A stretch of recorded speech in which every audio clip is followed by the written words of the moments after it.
Hi guys! Welcome back to Harry Potter Month. This is the final video of Harry Potter Month, as Tuesday the 31st is not just the last day of July, but it's also Harry Potter's birthday and the Eternal Queen J.K. Rowling's birthday. So, yeah, it's over. It's the last one. A little bit sad, but I thought I should make a video that'll make me happy. So I decided to combine my favorite book series and my favorite TV show and put them in my favorite video to do. So once again, the third time's the charm, I guess. This is sorted. Game of Thrones. Again.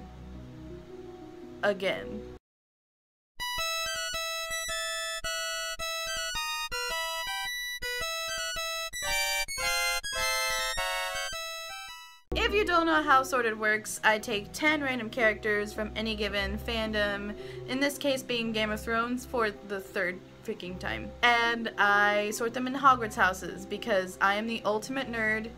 I'm combining two nerdy things and doing something very nerdy with them, and I don't think there's anything wrong with that.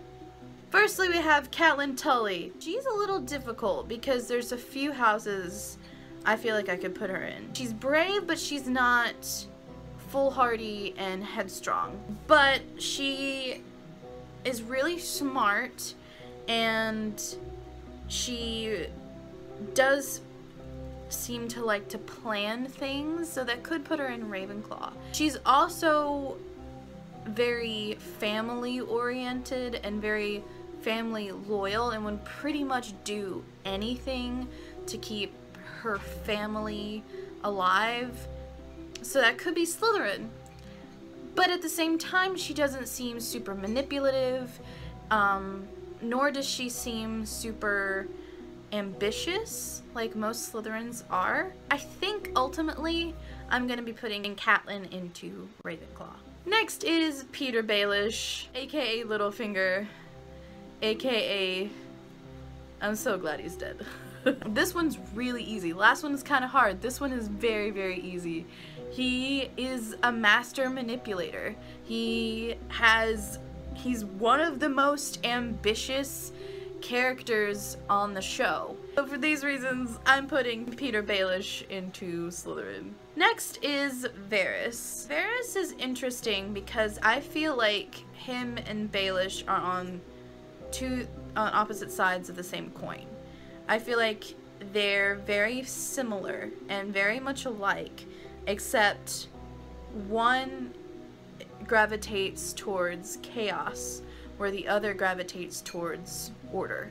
Like Baelish, Varys is manipulative, except he tries to manipulate things to make them better, if that makes any sense. He does play the field, but in the end, he's looking out for what he thinks is the betterment of the realm. Like Petyr Baelish, I'm gonna be putting Varys into Slytherin. Next is Sansa Stark. Sansa started off as probably not one of my least favorite characters, but just a character that I was just kind of but has become maybe my favorite character. She's undoubtedly brave. I mean, girl has gone through a lot.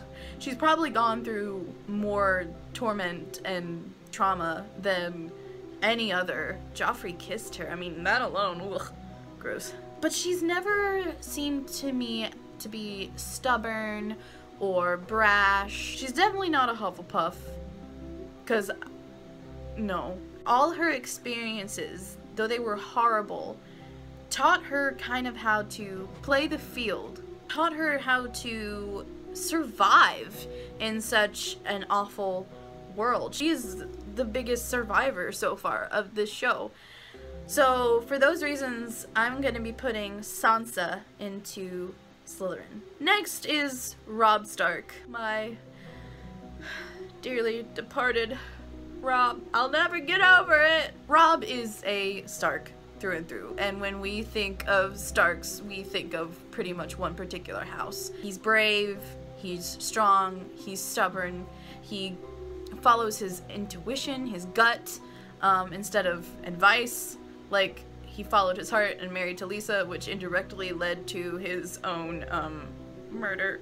So for those reasons, I'm going to be putting Robb into Gryffindor. Next is Theon Greyjoy. Theon is brave in the same way Sansa is brave, except Sansa does it a little bit better. Theon does have a weird sense of self-preservation, just mostly because the poor man has PTSD. He is loyal, but not to a fault. It's really hard to put him somewhere. But I think ultimately, because he does seem to have somewhat of a sense of self-preservation, I'm gonna be putting Theon into Slytherin. Next is Bran Stark. Bran isn't like a lot of his Stark brothers, who are headstrong and stubborn and have this strong sense of what's wrong and what's right.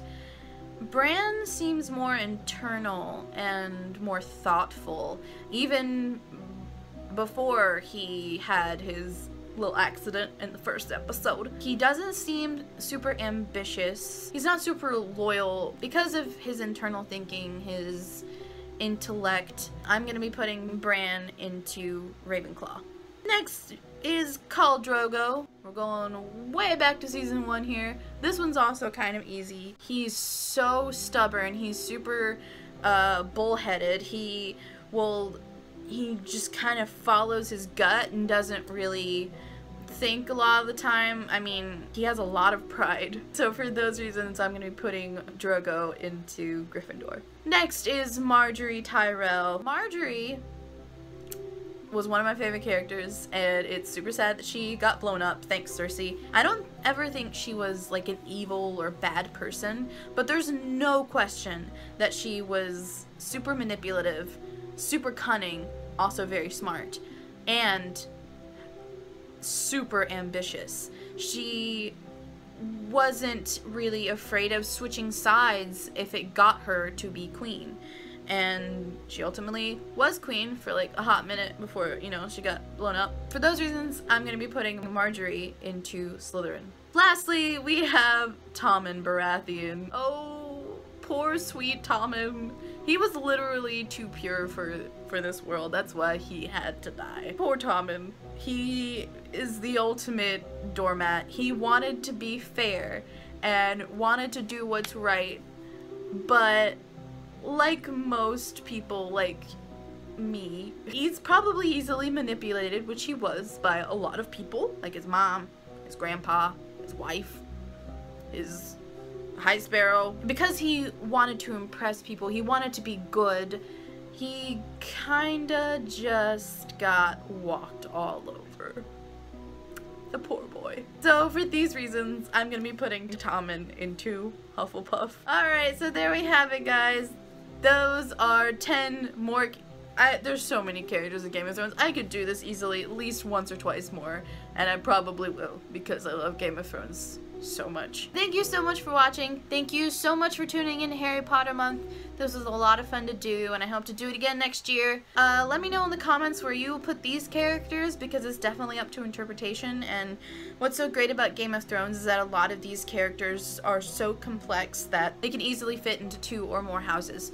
So please let me know. Make sure to like, comment, and subscribe, and follow me on Twitter, Instagram, and Snapchat, all of which will be in the description below. And I'll see you guys next week with a brand new video. Bye! Mwah!